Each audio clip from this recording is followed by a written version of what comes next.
Bonjour, c'est Aurore de la Valise aux Livres et je reviens dans cette vidéo avec ma petite nièce Johanna pour vous parler de 3 héroïnes de 3 contes bien différents. Je vais commencer avec Mathilda, écrit par Roald Dahl en 1988, un petit livre que je qualifierais de conte moderne. Alors Mathilda, c'est une petite fille vive d'esprit et douée qui, à l'âge de 4 ans, sait déjà lire couramment et de gros livres. Alors toi, Johanna, est-ce que tu peux lire de gros livres de 600, 700 pages? Non. Non, pas encore. C'est quoi le dernier livre que tu as lu? Alice au Pays des Merveilles. Ah ben oui, on était ensemble. Alors Mathilda, elle grandit avec des parents indifférents et indignes. Sa mère, une fausse blonde adipeuse, est accro au jeu du loto et à la télévision. Et son père est un homme colérique et malhonnête. La famille s'abrutit tous les soirs devant la télévision et ne possède aucun livre, si ce n'est un livre de recettes de cuisine. Alors Mathilda, elle va profiter du fait que sa mère part tous les après-midi jouer au loto, en la laissant seule, pour fréquenter la bibliothèque de son quartier. Et à peine âgée de 5 ans, elle aura lu les plus grands classiques tels que Les Grandes Espérances de Charles Dickens ou encore Jane Eyre de Charlotte Brontë. Alors moi j'aime beaucoup Mathilda parce qu'on a en commun le même livre. Elle a adoré lire Le Jardin Secret, tout comme moi, un livre que je vous avais présenté dans ma vidéo précédente. Tu t'en souviens? Oui. Ben oui. Alors très vite, Mathilda va prendre la décision de se venger à chaque fois que son père l'humiliera ou la rabaissera de façon injuste. Il faut savoir que son père la considère comme une petite fille stupide et souvent la dispute pour pas grand-chose. Et donc, ces vengeances, ça va donner lieu à des scènes très cocasses où on se régale de voir Mathilda prendre sa revanche sur ces adultes tout puissants. Alors très vite, elle va fréquenter l'école et va s'attacher à sa douce institutrice, Mademoiselle Candy. Alors, Mademoiselle Candy va aussi très vite s'attacher à cette petite fille. Elle est impressionnée par ce prodige au caractère bienveillant. Alors l'école qu'elle fréquente n'est pas une école ordinaire, elle a tous des airs d'un pénitencier. La directrice, Mademoiselle Legourdin, est tyrannique. Elle n'hésite pas à humilier, à punir les enfants en les envoyant à l'étouffoir et à les attaquer quotidiennement.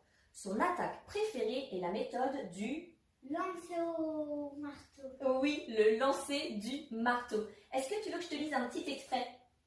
Oui. Ouais. Je t'en ficherai, moi, des nattes, sale petit rat, tandis que la petite fille s'époumonnait de terreur. Souvenir des Olympiades, murmura Hortense, elle accélère le mouvement. Tout avec le marteau, je vous parie 10 contre 1 qu'elle va la lancer. Mademoiselle Legourdin, cambrée en arrière et pivotant habilement sur la pointe des pieds, se mit à tourner sur elle-même, tandis qu'Amanda tourbillonnait si vite qu'elle devenait invisible. Soudain, avec un puissant grognement, l'ex-championne du marteau lâcha les nattes et Amanda fila comme une fusée par-dessus le mur de la cour de récréation, s'élevant vers le ciel. « Beau lancer !» cria quelqu'un de l'autre côté de la cour. Et Mathilda, pétrifiée devant cette exhibition démente, vit Amanda plate qui redescendait, décrivant une gracieuse parabole au-delà du terrain de sport. Le projectile vivant atterrit dans l'herbe, rebondit 2 ou 3 fois et s'immobilisa. Puis, à la stupeur générale, Amanda se mit sur son séant. Elle semblait un peu hébétée et personne n'aurait songé à le lui reprocher. Mais, au bout d'1 minute environ, elle se remit sur pied et revint en trottinant vers l'école. T'aimerais toi qu'on te prenne par les cheveux comme ça et qu'on te balance dans les airs? Non. Bah non. Quelle école bizarre. Alors, comme je vous disais, c'est vraiment un petit conte moderne car tout y est caricaturé et grossi. Alors Mathilda, elle est toujours en quête de justice, on l'a vu pour elle-même, elle prend sa revanche sur son père et elle va décider, la guerre est déclarée. Alors très vite, elle va développer un pouvoir inattendu et cela lui permettra de prendre sa revanche sur Mademoiselle Legourdin. Alors vraiment, j'adore ce livre de Roald Dahl et on se régale de sa plume très tendre et acerbe où les enfants arrivent toujours à prendre leur revanche sur leur tortionnaire. Ça te dirait de le lire, toi, ce livre, hein? Ça t'intéresserait? Oui. Ouais, hein? Hop, et voilà, c'est tout pour Mathilda. Le deuxième livre que j'aimerais vous présenter, c'est Le Magicien d'Oz, écrit par Lyman Frank Baum et publié en en 1900 aux États-Unis. Il faudra attendre 31 ans pour le voir publié en France en 1931. Alors Le Magicien d'Oz, c'est l'histoire d'une petite orpheline, Dorothée, et de son chien Toto. Et tous les deux vivent avec oncle Henri et tante M, un couple de fermiers pionniers, dans une petite ferme typique de l'époque, perdue sur les vastes plaines du Kansas. Alors je te lis un petit extrait pour nous plonger dans cette atmosphère, une terre sans ressources naturelles et aride. Quand Dorothée se tenait sur le seuil de la maison, elle n'apercevait que la grande prairie grise à perte de vue. Pas un arbre, pas une ferme ne venait briser la monotonie du plat pays jusqu'à l'horizon. Les terres cultivées, cuites et recuites par le soleil, formaient une masse grisâtre parcourue de fines craquelures. Même l'herbe n'était plus verte. Brûlée par le soleil, elle était aussi grise que le paysage environnant. La maison avait reçu autrefois une couche de peinture, mais les rayons de l'astre l'avaient cloquée. Les pluies l'avaient délavée, si bien qu'on retrouvait à présent la même grisaille que partout ailleurs. Alors c'est une terre sèche, mais c'est aussi la terre des cyclones.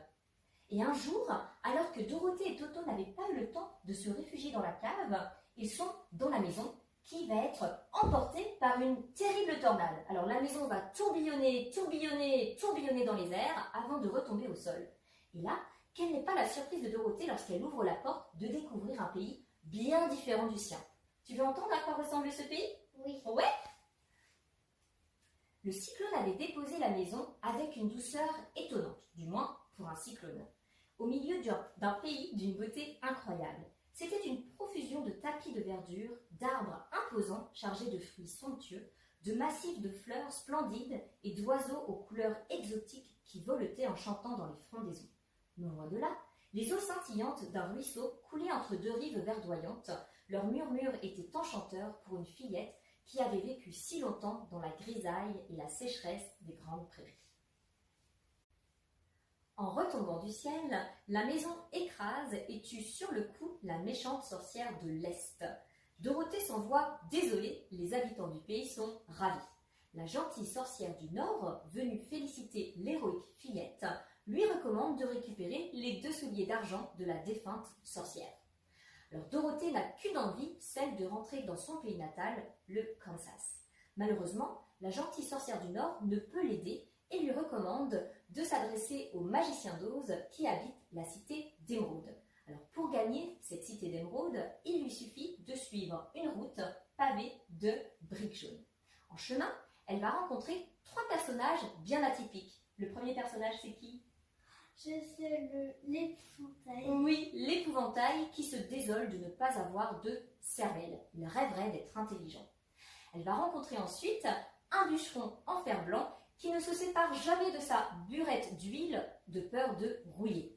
Et puis le dernier personnage n'est pas des moindres, il s'agit du roi des animaux. Le lion. Oui, mais alors ce lion manque de courage et c'est un véritable froussard. Alors tous les 3 ont quelque chose à demander au magicien d'Oz, aussi ils décident d'accompagner Dorothée et après différentes péripéties, ils arrivent à la cité d'Émeraude. Alors, le magicien d'Oz accepte d'accorder ses souhaits à tout le monde. En contrepartie, ces derniers doivent débarrasser le pays de la méchante sorcière de l'Ouest qui règne sur une armée de singes ailés. Alors Dorothée et ses 3 compagnons parviendront-ils à débarrasser le pays de la vilaine sorcière de l'Ouest et verront-ils leurs souhaits exaucés? Et bien pour cela, je vous invite à lire ce merveilleux roman. Alors c'est un voyage initiatique où les 3 compagnons de Dorothée vont découvrir au fil des épreuves qu'ils possèdent déjà les attitudes et qualités dont ils pensaient manquer, à savoir l'intelligence pour l'épouvantail, l'empathie pour le bûcheron en fer blanc et le courage pour le lion. Alors l'auteur présentait ce livre comme un conte destiné à amuser les enfants, mais je pense qu'il peut ravir vraiment petits et grands, puisqu'il a différents niveaux de lecture. On peut y découvrir l'histoire de l'Ouest américain. Il regorge de trouvailles. Il faut dire que ce bûcheron en fer blanc, c'est un personnage très poétique, et puis surtout, il regorge d'humour. Mon personnage préféré, c'est l'épouvantail, qui ne craint qu'une chose, une allumette allumée. Alors c'est vraiment un livre qui a nourri mon imaginaire d'enfant. Je vais vous lire un dernier extrait Je te le reprends. Ça y est, j'avais perdu Johanna dans la lecture, où Dorothée nous explique son amour pour son pays natal. Je ne comprends pas pourquoi tu veux quitter ce beau pays et retourner dans cette contrée toute sèche et grisâtre que tu appelles le Kansas. C'est parce que tu n'as pas de cervelle, répliqua la fillette. Même quand notre patrie est morne et grise, nous autres, les êtres de chair et de sang, nous préférons y vivre plutôt que dans le plus beau des pays étrangers. Rien ne vaut son chez-soi. L'épouvantail soupira. Bien sûr que je ne peux pas comprendre. Si vous aviez la tête pleine de paille, tout comme moi, vous habiteriez sans doute tous dans des endroits superbes et le Kansas serait désert. Le troisième et dernier livre que j'aimerais vous présenter, il s'agit en fait d'une saga composée de 6 tomes qui s'appelle Le Pays des Contes, écrite par Chris Colfer, dont le premier tome est paru en 2012. Alors Chris Colfer, c'est un acteur, un chanteur, un scénariste et un auteur. Vous le connaissez sans doute si vous avez vu la série Glee.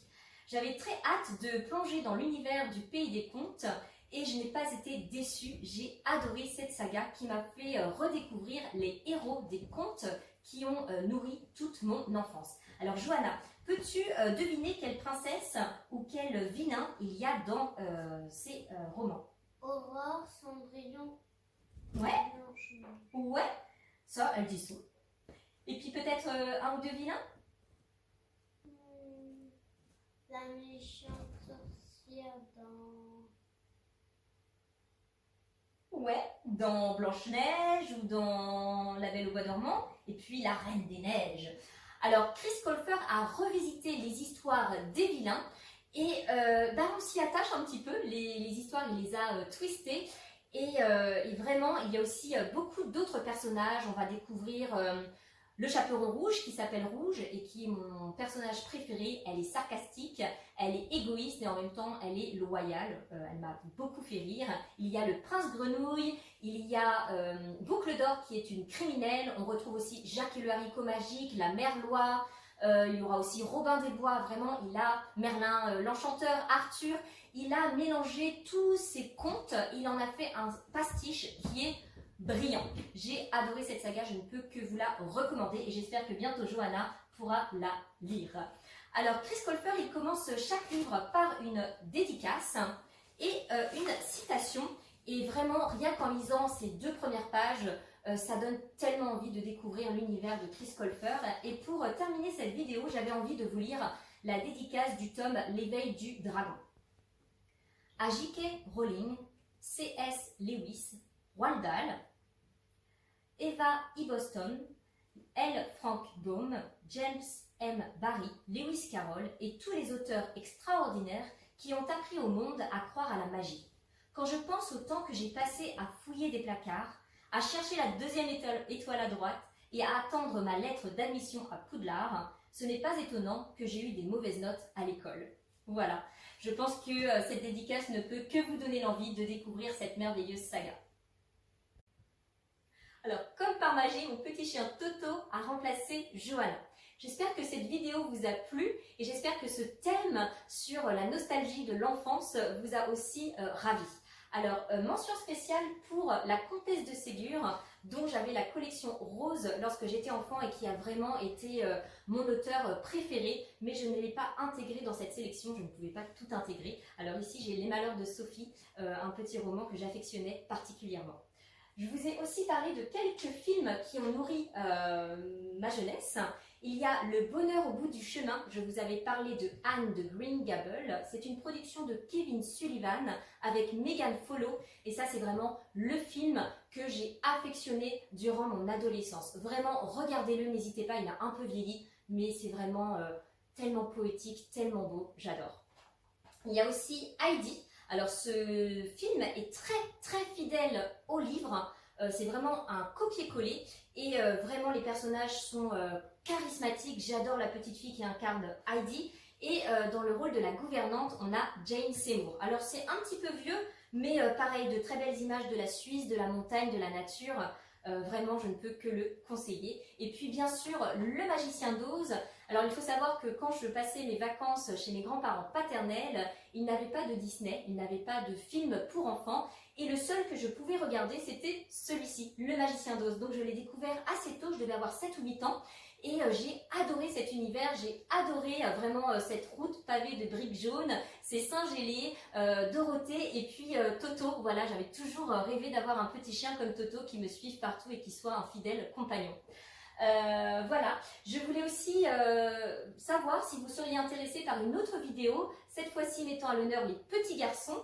J'ai en tête Narnia, le Petit Prince et Peter Pan et plein d'autres personnages comme Tom Sawyer ou Huckleberry Finn. Alors n'hésitez pas à commenter et à me dire si ce concept vous intéresse. Nous reviendrons avec Johanna dans de nouvelles aventures et vidéos.